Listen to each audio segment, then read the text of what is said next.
Notre-Dame de Paris en chantier. Paroles des agents de la DRAC Île-de-France, un podcast présenté par la Direction régionale des affaires culturelles d'Île-de-France. Épisode 4.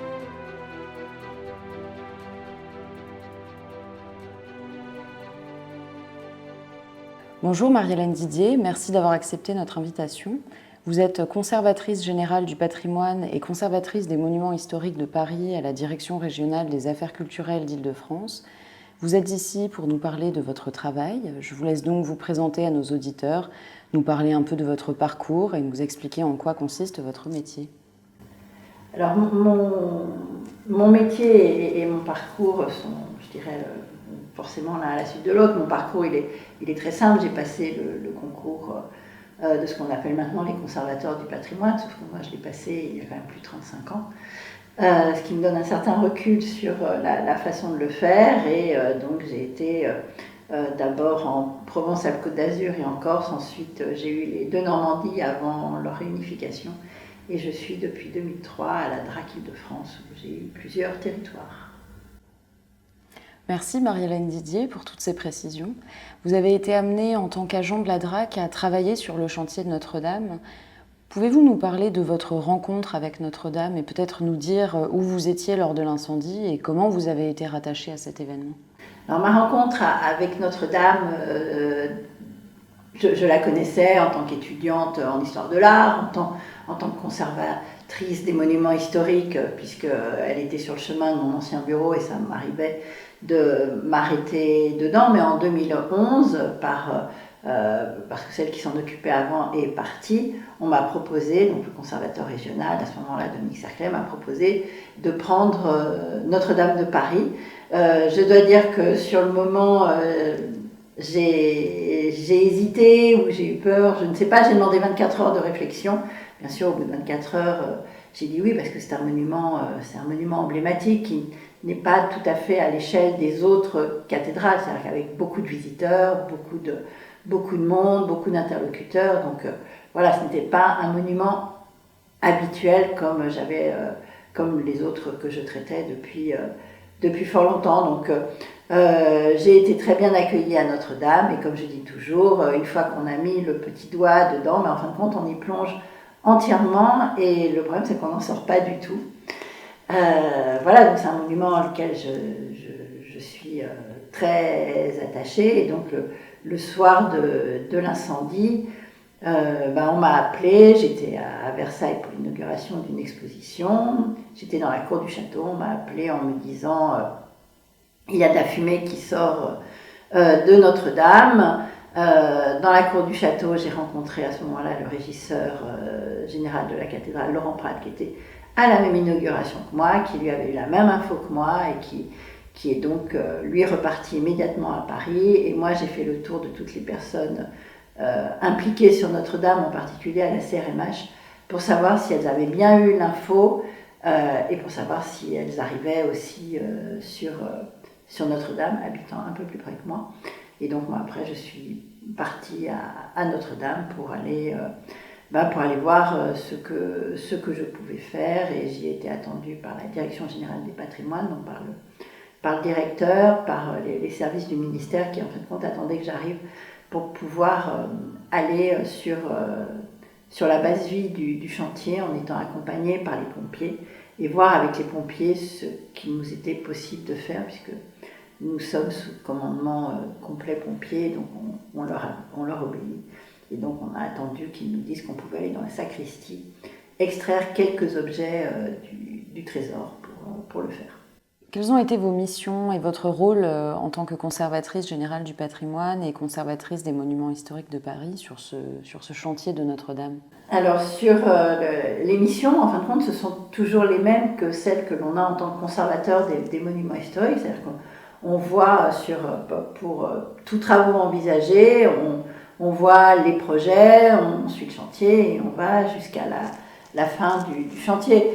Là, ce qui est un peu exceptionnel, en fin de compte, c'est l'ampleur de la chose, puisque Notre-Dame a brûlé, on a beaucoup de chantiers en même temps, beaucoup de problématiques en même temps, et donc on a suivi exactement le même processus, et j'ai été associée dès le départ, c'est-à-dire discussion avec les architectes sur le projet, présentation des projets que l'on présentait en plus devant un comité scientifique et technique spécialement dédié à cela, et ensuite présentation des projets en Commission nationale du patrimoine et de l'architecture, quel que soit le sujet, que ce soit architecture, que ce soit cloche, donc en faisant plusieurs sections de la Commission nationale. Ensuite, ici, délivrance des avis réglementaires, donc l'autorisation de travaux, et ensuite suivi du chantier en lui-même. Alors Notre-Dame, ce sont des multiples chantiers qui se déroulaient en même temps, puisqu'on reconstruisait la charpente, on reconstruisait les voûtes qui étaient détruites. Là, je n'y suis allée que de temps en temps, parce que j'estimais que ma valeur ajoutée n'apportait pas grand-chose, puisqu'après avoir vu les dossiers et donner notre autorisation sur ce qu'on devait faire, cela devait suivre complètement le fil de son histoire. Par contre, l'investissement a été très grand sur la restauration intérieure, qui là a été l'occasion de sujets extrêmement multiples, comme déjà le nettoyage complet intérieur avec des chapelles test dès 2020 pour, en fin de compte, évaluer quels produits on allait utiliser, que ce soit sur la pierre, sur les peintures murales, sur les sculptures, sur les vitraux. On avait essayé de balayer tous les domaines possibles pour essayer d'appréhender au mieux les diverses difficultés que l'on aurait pu avoir au moment du chantier à suivre. Donc là, ça a été déjà un premier investissement important. Puis ensuite, après, ces chapelles tests ont été déployées sur toute la cathédrale à l'intérieur. Donc c'est suivi de chantier, voilà, avec réunion de chantier tous les semaines, décision toutes les semaines, puisque ce sont on n'a pas le temps de réfléchir pendant plusieurs jours, comme on peut le faire sur un autre chantier. Là, le chantier, on a un délai à tenir, qui sont les 5 ans demandés. Donc on a un calendrier extrêmement précis. Chaque tâche doit être terminée à tel moment. Donc pour suivre ce calendrier, on est prié de réfléchir très vite face à certaines interrogations que l'on peut avoir sur le parti de restauration, en particulier sur les peintures murales, les compléments, non compléments, sur les sculptures également, et puis jusqu'où on va dans le nettoyage. On a beau avoir des chapelles test, après chaque partie de l'édifice, je dirais, est unique, donc vérifier que tout va bien, est-ce que c'est assez nettoyé, est-ce qu'on va plus loin pour certaines choses, est-ce que d'autres endroits cela suffit. Cela a compris également tout ce qui était vitrail, comme décor intérieur, alors que ça fait partie de l'immeuble. Et voilà, et là aussi, c'est suivi de chantiers en atelier. On avait quand même 7 ateliers, donc on a fait le tour de tous les ateliers en France. Et ensuite, on a demandé que ces ateliers se réunissent dans un seul atelier avec des panneaux témoins pour que l'on vérifie que le rendu global était le même. Voilà. Parce qu'en général, on a 1 ou 2 ateliers dans les chantiers, dans les gros chantiers de restauration. 7 ateliers, non pas. C'est quand même très rare. Et en fin de compte, on s'est aperçu qu'on avait le même rendu. Donc le protocole qu'on avait mis au point a été parfaitement respecté et on n'a eu aucun nettoyage à reprendre, par exemple sur les vitraux, qu'on les avait tous ensemble. Donc on était un peu rassurés parce que nos yeux avaient vu dans chaque atelier, on avait l'impression que c'était à peu près homogène. Et là, voilà, on en a eu la confirmation. Alors que les restaurations à l'intérieur de la cathédrale, c'était facile de voir si c'était homogène ou pas, puisqu'on allait d'un endroit à l'autre et c'était plus facile. Les restaurations intérieures donc, ont consisté déjà en le nettoyage de toute la maçonnerie, la mise en place d'un léger badigeon d'uniformisation. Mais il faut imaginer qu'on a fait la nef, le chœur, les transepts, et qu'il fallait à chaque fois avoir l'œil sur tout.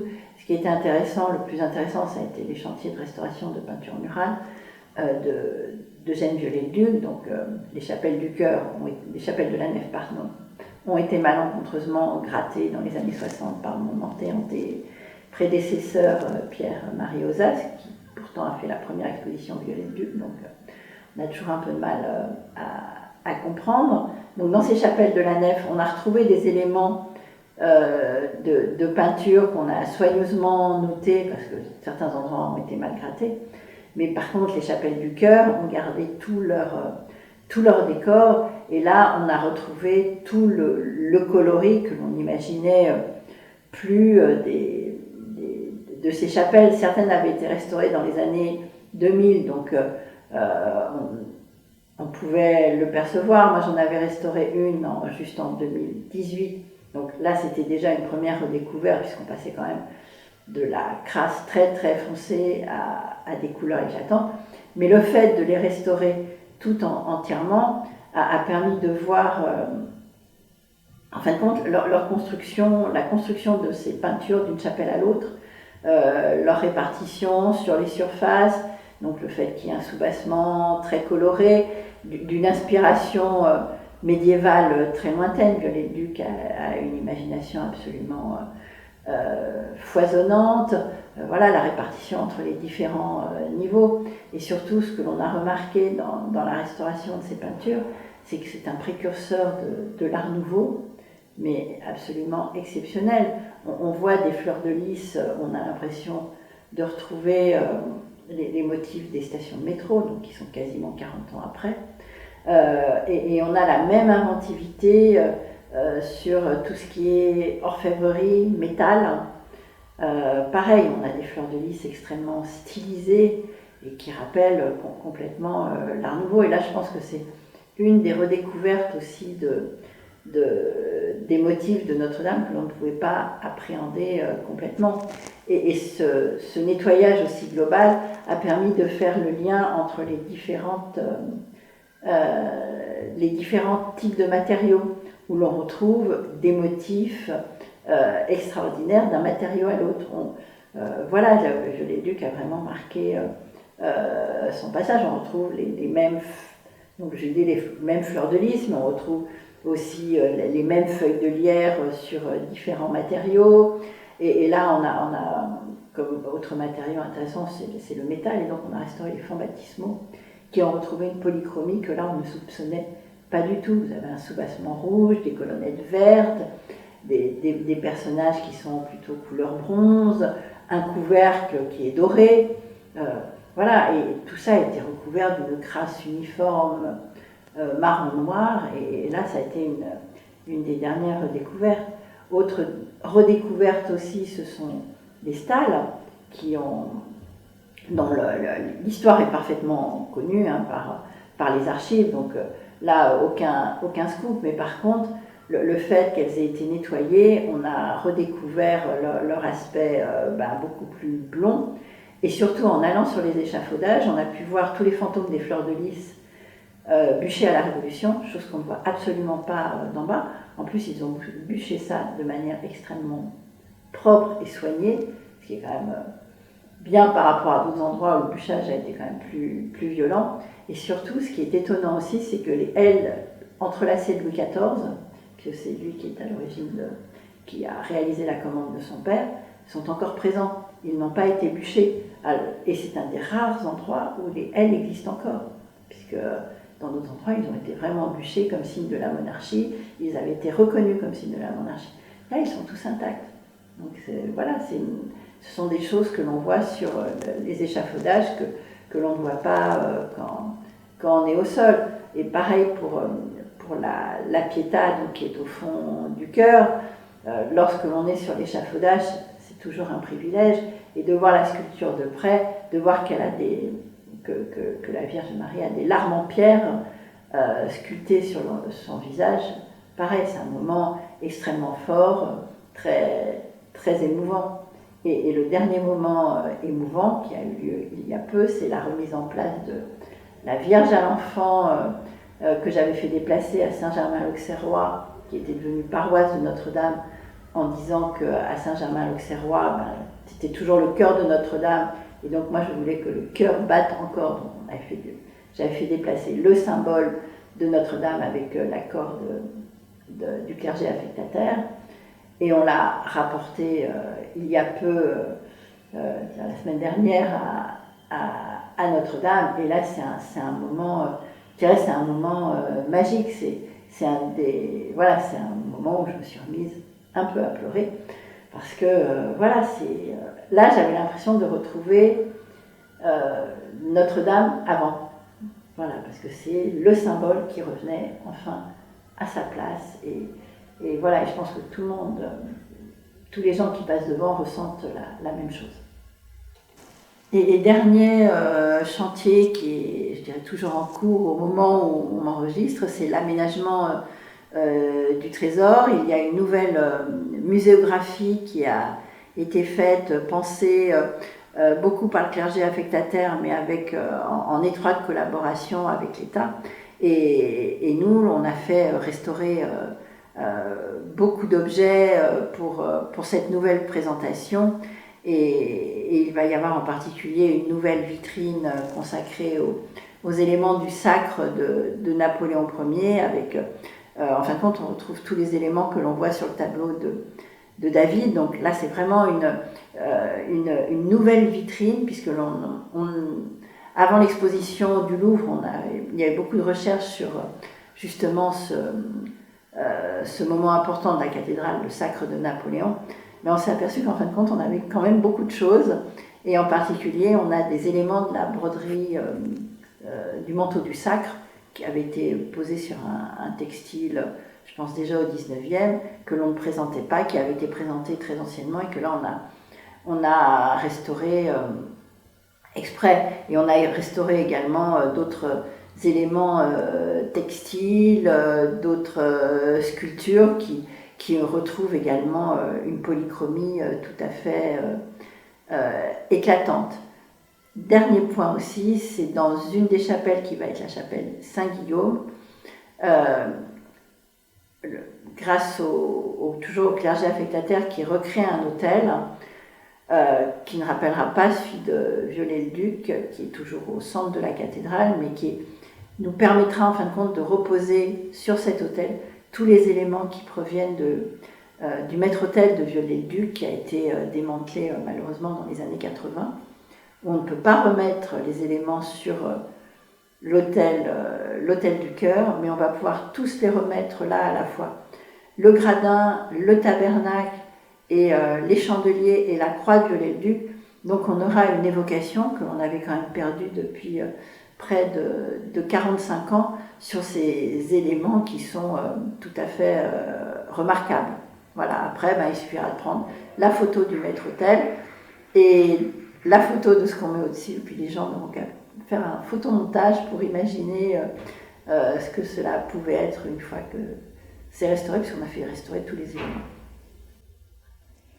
Eh bien, merci Marie-Hélène Didier pour ce témoignage éclairant qui permettra à nos auditeurs, j'en suis sûre, de mieux comprendre les enjeux et les missions qui ont pu être les vôtres et celles de la DRAC Île-de-France vis-à-vis du chantier du siècle, celui de Notre-Dame. Notre-Dame de Paris en chantier. Parole des agents de la DRAC Île-de-France, un podcast présenté par la Direction régionale des affaires culturelles d'Île-de-France.